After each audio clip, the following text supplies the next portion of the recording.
Baik, di video kali ini kita ketemu lagi di tema 8 tentang daerah tempat tinggalku. Settemnya 1 lingkungan tempat tinggalku.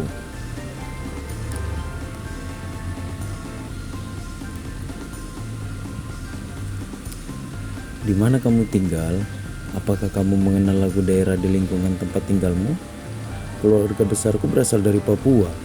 Di lingkungan tempat tinggalku ada beberapa lagu daerah yang terkenal. Aku, ayah, dan ibuku senang menyanyikan lagu daerah. Apa lagu daerah yang sering aku nyanyikan bersama keluargaku? Ayo, pelajari materi berikut. Di sini ada lagu Yamko Rambe Yamko yang sering dinyanyikan oleh keluargaku.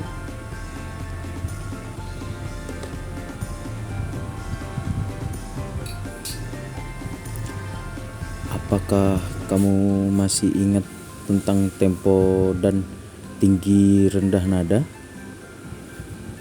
Tempo adalah cepat lambatnya lagu dinyanyikan. Tempo dibedakan menjadi 3 macam, yaitu tempo cepat, tempo sedang, dan tempo lambat.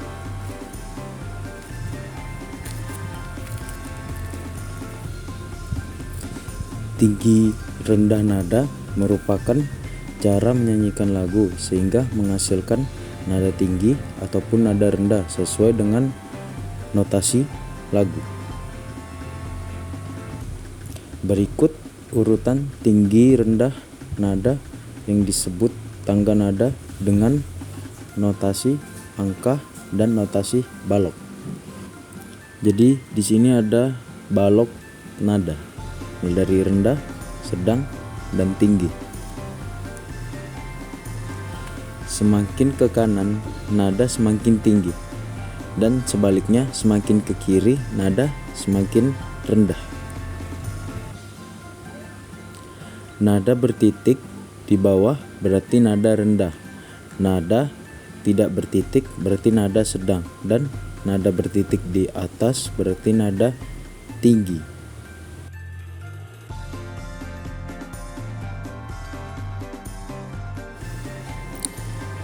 Nada-nada yang bertitik di bawah disebut tanda nada oktav rendah.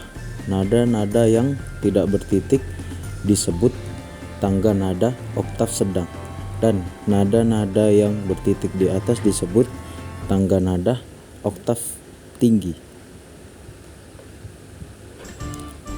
Tangga nada adalah urutan nada yang disusun secara berjenjang. Susunan nada yang berurutan naik atau turun disebut tangga nada.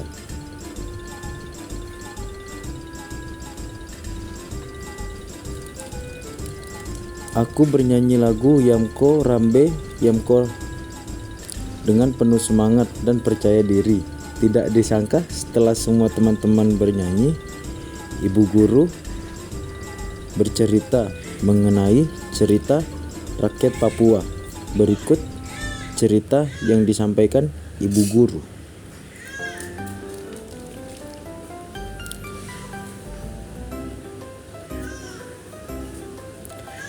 Kasuari memiliki badan besar dan sayap lebar. Dia mampu terbang tinggi, namun Kasuari amat serakah. Dia mematik banyak sekali buah yang telah masak. Buah-buah itu disembunyikan di bawah sayapnya, sehingga burung-burung lain tidak kebagian. Burung-burung lain mengetahui keserakahan Kasuari. Oleh karena itu, tidak seekor burung pun mau berteman dengannya. Meski demikian, Kasuari tidak memedulikannya.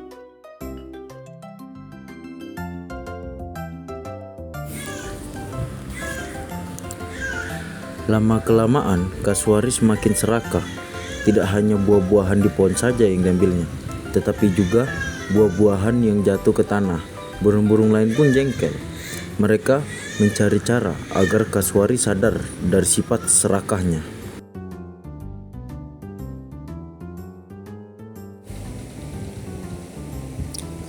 Bagaimana jika lomba terbang? Siapa yang mampu terbang lebih tinggi dan paling jauh, dialah pemenangnya. Kalau Kasuari kalah, dia tidak boleh mencurangin kita lagi. Usul Dara Makota. Siapa yang bisa melawan Kasuari? Badannya besar, sayapnya lebar. Sekali mengepakkan sayap, dia pasti bisa terbang jauh. Kita tidak akan menang, jawab Pipit pesimis. Ingat, kita harus menggunakan akal. Serahkan semua kepadaku. Aku akan melawannya dalam perlombaan ini, kata Dara Makota. Sambil tersenyum, dia berusaha meyakinkan teman-temannya.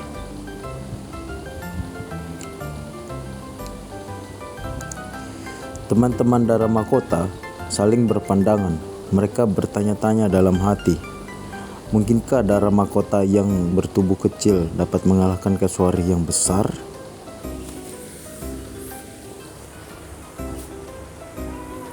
Dara Makota menyampaikan tantangannya kepada Kasuari. Kasuari menyetujui tantangan Dara Makota. Saat pertandingan tiba, semua burung hadir untuk menyaksikannya.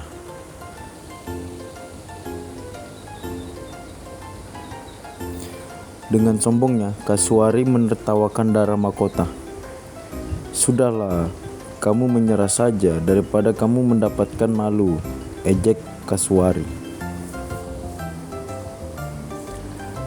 Dara Makota bergeming. Siapa yang tertawa belakangan, dia yang menang, sahut Dara Makota. Kasuari dan Dara Makota pun bertanding. Mereka melesat dengan kencang. Kasuari terbang cepat sekali. Sesekali Kasuari menoleh Dara Makota yang berada di belakangnya. Dia takut jika Dara Makota menyusulnya. Saat asik menoleh, tiba-tiba brak! Kasuari menabrak batang pohon. Sebelah sayapnya pun patah. Semua yang hadir tertegun, tetapi Kasuari tak mau menyerah. Dia berusaha bangkit dan mengepakkan sayapnya. Sayangnya, dia harus terus terjatuh dan menggelempar di tanah. Sementara itu, Dara Makota terus melesat jauh meninggalkan Kasuari.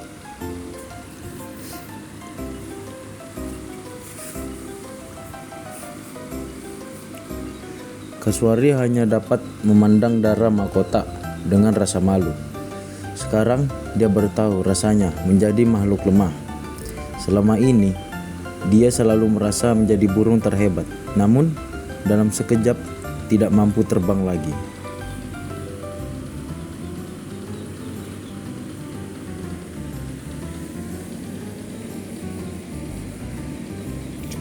Beberapa burung lain turun ke tanah. Mereka membantu Kasuari. Kasuari semakin malu karena selama ini dia telah mencurangi mereka. Sejak saat itu, Kasuari sadar dan mengubah perilakunya. Namun, sayang sekali, sejak saat itu pula Kasuari tidak bisa terbang lagi. Dia harus mencari makan di tanah.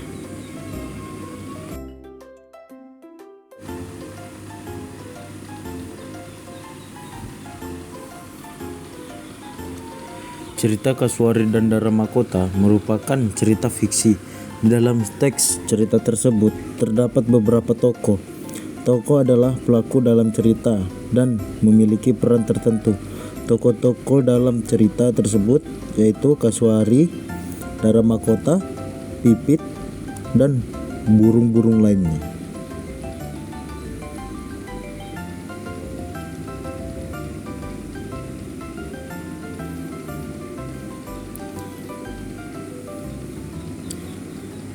Jenis-jenis cerita fiksi.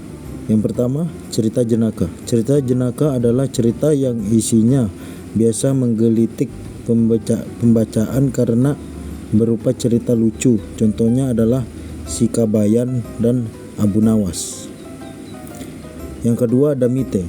Mite adalah cerita tentang dewa-dewa dan hal-hal yang berhubungan dengan kepercayaan masyarakat tempat cerita itu berkembang. Contohnya adalah Nyai Roro Kidul dan Dewi Sri.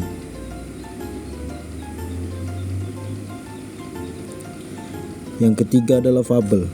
Fabel adalah cerita binatang yang menceritakan kehidupan manusia yang tokohnya berupa binatang. Contohnya adalah cerita Kancil dan Buaya dan cerita Kelinci dan Siput.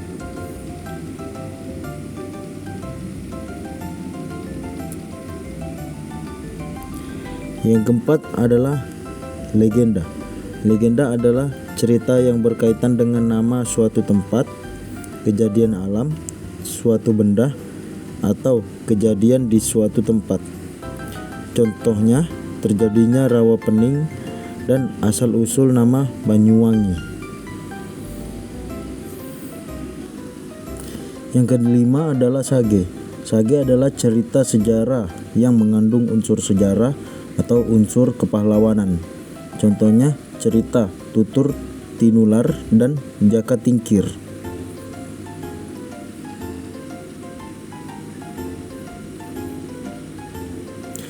Yang keenam ada cerpen. Cerpen adalah cerita tentang manusia dan seluk-beluknya melalui tulisan pendek. Contohnya cerpen Berujung Persahabatan karya Andira Ardana.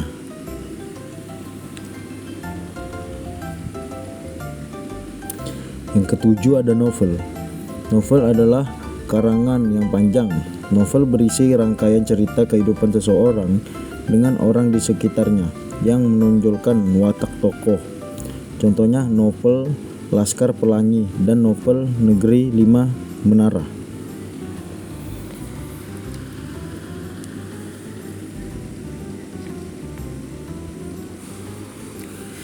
Kita dapat menentukan jenis cerita fiksi yang telah disimak sebelumnya. Jenis cerita fiksi Kasuari dan Daramakota adalah fabel. Penjelasannya, tokoh yang diceritakan dalam cerita tersebut berupa binatang yang bisa berbicara dan berpikir seperti manusia.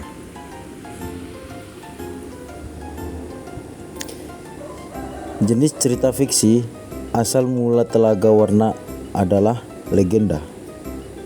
Penjelasannya, cerita tersebut berkaitan dengan nama suatu telaga yang berada di Pulau Jawa.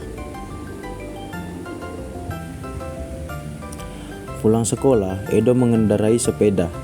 Di jalan cukup ramai. Edo mengurangi kekuatan saat mengayuh sepedanya. Laju sepeda menjadi lambat. Di jalan Legang, Edo menambah kekuatan saat mengayuh sepeda. Laju sepeda menjadi cepat.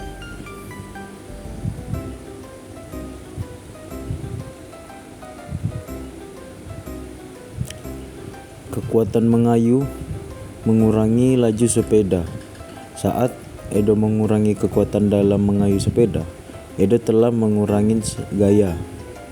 Sepeda pun bergerak lambat atau pelan.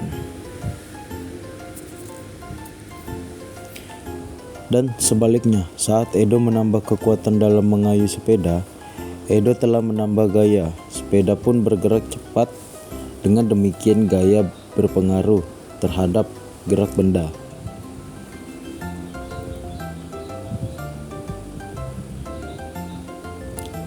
Kesimpulannya, menambah atau mengurangi jumlah gaya dapat memengaruhi perubahan kecepatan benda.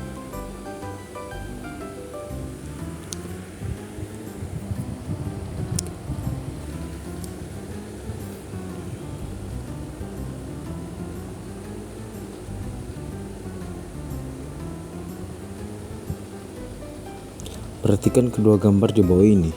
Yang pertama, saat meja didorong oleh satu orang, meja bergerak lebih lambat dan juga terasa berat. Saat meja didorong oleh dua orang, meja bergerak lebih cepat dan juga terasa lebih ringan.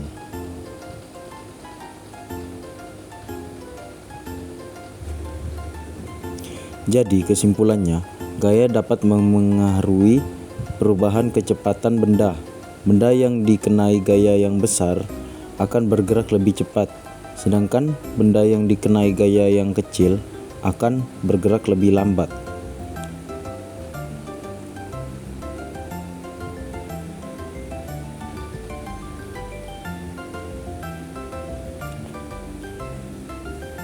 Sekian dari video pembelajaran.